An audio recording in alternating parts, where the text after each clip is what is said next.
Hi, welcome to Left Foot Media. My name is Brendan Malone. If you're a regular watcher of my channel, you'll know that just over 7 weeks ago my father died. And the first video that I made back on the channel after the death of my father, I promised that I was going to spend more time this year making content that offered practical insights and wisdom for men about how they could live out an authentic and life-giving masculinity. Well, today is one of those videos. And in this episode, what I want to do is I want to explore the 4 essential things that I think every man needs to be living in his life or striving to live out in his life if he wants to live a life in a masculinity that is meaningful and has a profound and good impact on the world around him, and also enables him to live a full and flourishing kind of life as well. Now, ladies, please stick around, and please note that even though I am addressing this video to men, obviously these 4 things are important for all of us, but I address them specifically to men for a couple of reasons. I think these particular essential elements are really fundamental to masculinity, and so that's why I'm speaking specifically to men about these issues. And secondly, and really importantly, it is really common today to hear the word masculinity preceded by the term toxic. And the phrase toxic masculinity has become so common that it is, I think, understandable why so many men struggle today to make sense of, particularly young men, to make sense of what is possibly good about masculinity, or how they can live out an authentic and life-giving masculinity when so often masculinity is spoken of in such a disparaging way. And there's really very little in the way of practical insights for men to really help them to understand this idea that their masculinity is not a bad thing. It is not something that needs to be curbed and turned into something more feminine. Instead, it is something good that needs to be channeled in the right way. So that's why today's video is all about practical insights for men about how they can help to channel their masculinity in a positive and life-giving way. So let's get into it. 4 essential things that I think every man needs to have in his life. Number 1 is you need to have a moral code. It is absolutely essential, if you are going to live out a meaningful and life-giving form of masculinity, that you have a moral code that governs the way in which you live your life. A moral code is important for a couple of reasons. First of all, a moral code is really the only thing that you can sort of lean on to understand and to begin to develop character. It's the thing that gives you a yardstick, a measuring stick, to know when you are failing to live up to what it is to live out a good life, or when you are succeeding and improving yourself when it comes to the area of character and living out important virtues in your life. If you don't have that moral code, you can't measure yourself, you can't measure progress, and you can't critique your own weakness. Being a man of character is absolutely fundamental and essential, or striving to be a man of character. By the way, this is not about perfection. No man will ever be perfect. The best we can ever hope for is to strive to be a good man. And being a good man, I think, is essential. In an age where, as men, we are regularly sold the idea of having certain status symbols and how important these status symbols can be for us as men, I think it's important that we recognize that in actual fact the most important status that we can have is to be known as a truly good man. And the way you are known and become known as a truly good man is by living a good life. And in order to live a good life, you need to actually have a moral code. And a moral code is the thing that you rely on, particularly when it's difficult to do the right thing. Anyone can be a good man when there's a reward for doing the right thing. Anyone can be a good man when it's easy and the rest of the crowd are also being good men. But to be a good man when you have to go against the flow, or when it's difficult and it's going to cost you, there's a sacrifice involved, that is really where the measure of your character really comes into things in a really stark and obvious kind of way. A man of character is a man of integrity, is a man who has a moral code, and that moral code is the thing you need most when it is hard to be a good man. It's the thing you must lean on in those moments where moral cowardice would be the easier option, or where self-gratification instead of self-giving would be the easier thing to do. To be a man of integrity is to be a man who is the same in private that he is in public. There should be no major difference in your moral code. You're not like one thing to one group of people and a completely different thing to another group of people. That lacks integrity. Integrity is what you are and what you do when no one else is watching. And to be a man of integrity is about having a consistency of character and a moral consistency in your life. In order to have that moral consistency, you have to have a firm set of moral guidelines, moral principles that govern your actions. And I mean really firm principles here. Things like I'm never going to steal. Things like I'm always going to respect the dignity of my ideological opponents, even when I disagree strongly with them. I will always use my strength to serve the vulnerable. I will care for and respect the woman in my life, etc., etc., etc. These are firm principles that we should be striving to live out in our lives as men. And the more we do that, the more our character grows and the more we become a man of integrity who is known for his consistency. The kind of person that people look at and say, you know what? That man is a truly good man. The second essential element that every man needs to be living in his life if he wants to live a meaningful and life-giving masculinity is you need to serve something other than yourself. This is really, really important because as men, compared to our average female peers, we have a greater strength than they do. And it's really important that we take the gift of our masculine strength and we direct it outwards. We don't just direct our masculinity in on itself in a self-seeking, self-gratifying, pleasure-centric way. The last thing that you want is power that is driven by nothing more than ego and self-gratification. It's absolutely essential as men, if we are going to be life-giving and find a fulfilled and fulfilling form of masculinity, not just for ourselves, but for the people who live with and around us, that masculinity needs to be directed outwards. I would argue that the very definition of a predatory male is someone who has a masculine strength that is used and abused because it is driven by nothing more than ego and self-gratification. That's the very definition of how predatory, or what motivates predatory behaviors. And we don't want to be like that as men.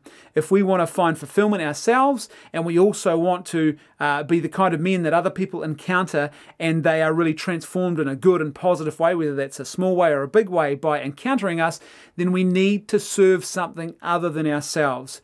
And the other thing about service that's really important is that if we don't learn to take the gift of our masculine strength and direct it outwards, there's a very real risk that we'll end up becoming a slave to things and passions that we don't really want to necessarily be a slave to. Whether you like it or not, you will serve somebody or something. As the old Bob Dylan song goes, everybody's got to serve somebody. And so if you don't choose who it is and what it is that you're going to serve in this life, you are going to end up being bound and controlled by things that you didn't choose, that instead ended up choosing you. So it's really important that you sit in the driver's seat and make sure that your life is outward focused, that your masculinity is about service and not self-gratification. And I would say, related to this is why marriage and family is so essential for us as men. If you're contemplating marriage and you're not sure about it, I would say have the courage to commit yourself to that person for life. Don't be afraid of that commitment. If you're contemplating children, don't be afraid to commit yourself to the gift of family life.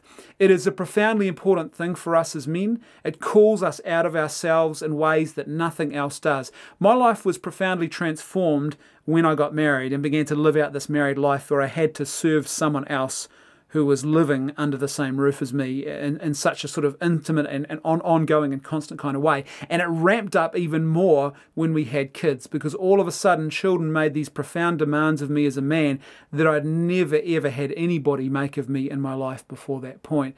So marriage and family, I think, is absolutely essential to us as men, and it was certainly one way in which, and very ongoing and normative way it happens so often in our culture, in our society, and it's so essential to the well-being of our society. It's one really important way that we can actually live out that masculinity in a self-serving, a service and a self-giving kind of way. And there are other ways, though, too, that we can do that. We need to find something. If you are unmarried, get involved in some cause that you can give of yourself to. I used to have a poster on my wall at work, and it said, if you want to be happy for an hour, go and watch Netflix. If you want to be happy for a day, go to Disneyland. If you want to be happy for a lifetime, go and serve other people. Direct your life outwards. Give of yourself in some way. If you do that with your masculinity will be elevated and it will become something that is truly great. Now, here's the thing, though. A lot of this kind of self-giving is actually really heroic because it's very, very difficult. It happens in ways where no one is going to compliment you. It happens in ways that no one sees. No one is going to write a book about that guy who gets out of bed to his kids at 2 a.m. constantly when they cry out in the night, instead of lying there and pretending that he's asleep and hoping his wife goes and deals with it. No one's going to make a movie about that guy, the man who got up to his kids at 2 a.m. No one's going to tell that story. But this is where so much of the greatness of our masculinity is actually found, and where it is really honed. It's in those difficult moments where you have to surrender comfort or pleasure or your own self-interest for the sake of someone else. This is where you truly become a man.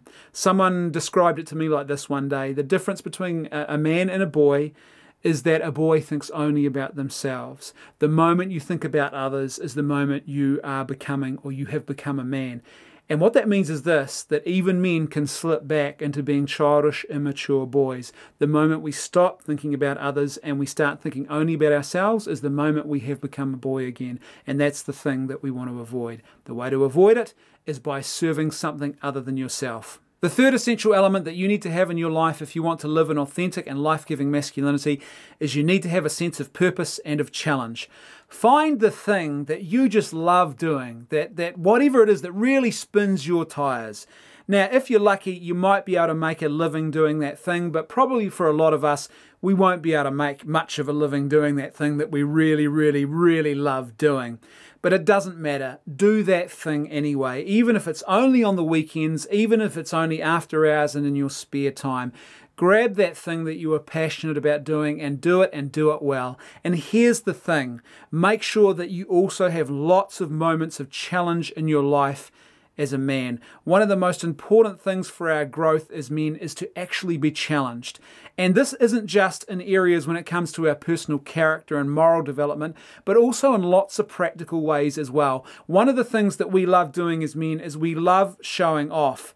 The reason we love showing off is because we like to prove to the world that we have strength and abilities, that we have something to offer, and we want to prove to ourselves that we have something strength-wise, something meaningful that we can actually offer, that we bring to the world.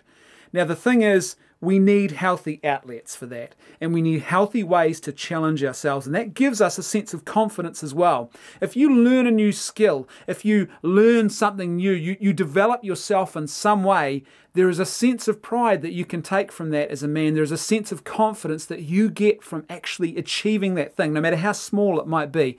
I remember the first time I actually taught myself how to plaster a wall properly. The first couple of attempts I had were awful. They looked like the surface of the moon. But when I got it right, I was so proud of myself. I remember going to a party that night with my wife and telling people, hey, I plastered a wall today. And I was quite impressed. Now, by no means am I a plasterer. I am miles away from the skill level of professional plasterers.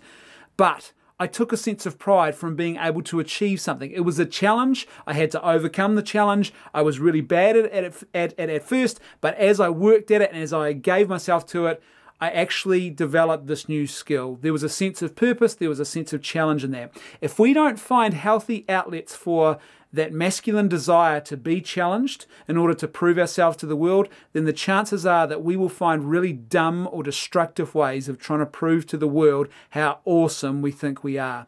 We will be the guy who gets behind the wheel of a car after drinking 10 beers at a party and pulls that big donut and ends up ploughing into a power pole as we're trying to prove to everyone there how awesome we think we are. You see, if we don't find healthy outlets for that need for challenge, we're going to find really destructive ways of doing that, and that's not good for us or the people around us. And the fourth and final thing that every man needs in his life if he is going to live out an authentic and life-giving masculinity is you need to know how to love. And I mean authentic love here. I don't mean mere sentimentality. I don't mean just a nice emotional feeling. Oh, Brendan, I get butterflies in my tummy when I see that girl that I like. Well, that could be love, or that could be a bad sandwich that you've had for lunch. It's really important to know the difference. How do you know the difference? How do you know, and how can you answer that question, am I being loving to the people in my life that I am supposed to give of myself to? Am I being loving to the world around me?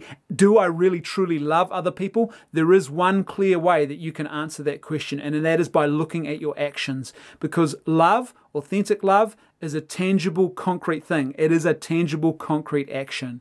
It is the action of self-giving, of self-sacrifice. When you give of yourself in some way for another person, you are loving that person. That small act of self-giving, as I said, it might be very small. It might be huge. Most of the time, it's pretty mundane sort of stuff.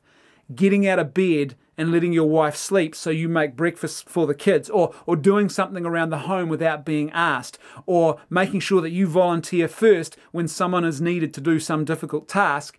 These are all different forms of self-giving. It can be as simple as letting someone in the queue in front of you in a busy and blocked up road full of traffic.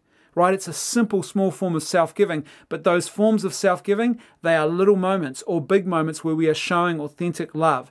If you want to live a life-giving and fulfilling masculinity that makes a profound impact, if you want to leave a legacy that really counts for something, you need to know how to love. There are a lot of men in our culture today, a lot of people in our culture who confuse sentimentality with love, feeling nice sentiments. I feel really good emotional things when I'm around this person. That's great. That's sentimentality, and there's nothing wrong with that. But authentic love is deeper and more important than that. Authentic love is not simply a feeling. It is an action, the action of self-giving for the good of another person. When you seek someone else's good ahead of your own, you are being truly loving, and it is profoundly important for us as men that we take the gift of our masculine strength and we direct it outwards. When our masculine strength is directed outwards, that is the very time at which it is elevated and becomes something truly great, and it really makes a profound mark on this world. You can't do that, though, if you don't know how to love. You can't do that, and you can't give authentic love to others if you don't practice self-giving in your life. And you can't do that, and you can only build that habit into your life. It's kind of like boxing. I come from a family of boxers, and when it comes to boxing, you can't get into a ring, and then as that big haymaker is being swung at your head, stop and think to yourself, right, what do I do now? Boxing has to be instinct. And so does love, authentic self-giving love. It has to be an instinct. And the way that it becomes an instinct is just like the way that boxing and the way you respond in a boxing ring becomes instinct. You train constantly. It becomes muscle memory. And the same is true for us when it comes to self-giving. We need to have a muscle memory as men of self-giving. And the way that we do that is by every day, even in small little things, by giving of ourselves and not putting ourselves first, and seeking opportunities to actually become humble in front of others, really, because humility is such a profoundly important thing for us. Remember I mentioned before in point number 2 that it's really dangerous to have ego in charge of power? Well, the thing you do want in charge of power is humility. And the way you get humility is when you stop thinking just about yourself and you start not just thinking about the needs of others, but actually doing something tangible and concrete about it. Don't be a virtue signaler. If you want to live out an authentic masculinity, you can't just signal virtue, you need to actually live out that virtue. And the way to live it out is by looking for those opportunities where you can concretely do things, even if they're small, each and every day for the good of other people. The more you do that, the more you build a habit of self-giving and authentic love into your life. And when those big moments come, when you are called on for those big moments of self-giving love, you won't even need to think twice. It'll be just an instinct, just like that boxer with his muscle memory. You'll know exactly what to do. So there you go, 4 essential elements that I think every man needs to have in his life if he wants to live a life-giving and fruitful form of masculinity.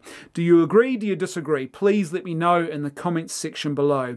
As per usual, if you love the content that I'm making and you really feel that you're getting something out of it and you want to see more of it, please support me on Patreon. There is a link in the description below, and there is a link on screen now. Thanks for watching. I'll see you next time on Left Foot Media.